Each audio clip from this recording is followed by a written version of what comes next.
Good morning students. Today we will discuss about some more important concepts of thermodynamics which are work and heat. We all know that any thermodynamic system will interact with its surrounding either by energy transfer or by mass transfer. When you talk about energy transfer, the energy transfer from system to surrounding or surrounding to system takes place in the form of work or in the form of heat. Both are forms of energy only. So energy transfer of any thermodynamic system takes place either in the form of work or in the form of heat. And let us understand the concepts of work first. We know that from the mechanics point of view, we have already defined the definition of work.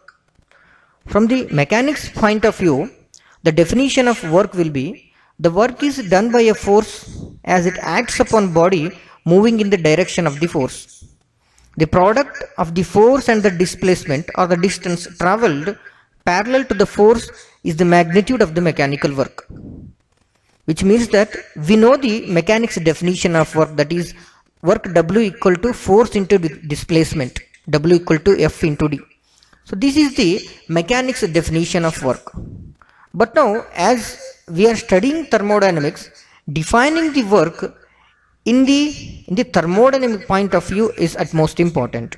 Now let us try to define what is the thermodynamic definition of work. How do you measure the thermodynamic work, or how to measure the work which is done by a thermodynamic system? So let us define it.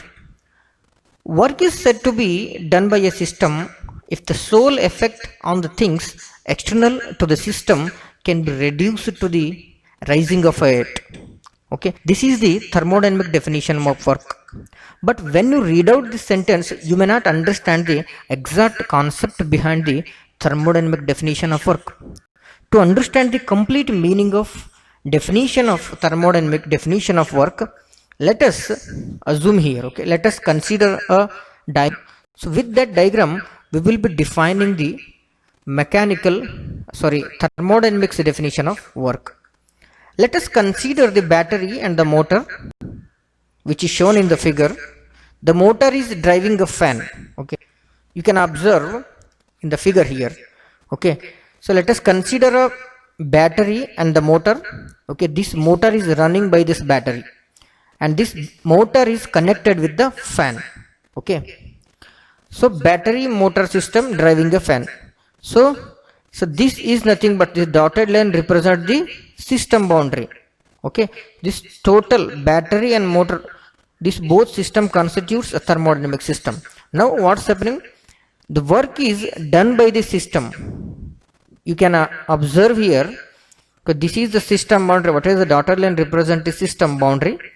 So everything within the system boundary is system. So anything external to the system is surrounding. Now fan is in surrounding, so work is done by the system on the surrounding in the form of this rotation of the fan. Now observe the second figure here. Okay, instead of this fan, I will connect a pulley and the weight here. Okay, instead of this fan, I will connect the pulley and the weight arrangement here. Once the motor starts rotating, what happens is the weight will be raised. Okay, this raising of weight represents the work is done by the system on the surrounding. So that is exactly what the thermodynamic meaning of work. So the thermodynamic definition of work is, if you want to say work is done on the surrounding, then the sole effect on the things external to the system can be reduced to the rising of a weight. Okay, when this motor or battery system raises the weight, then we will assume that work is done on the system. Okay, if the weight comes downward, then we will assume that work is done on the system. So in this case, as motor is pulling the weight upwards, so we can easily say that work is done by the system on the surrounding. So this is the way to measure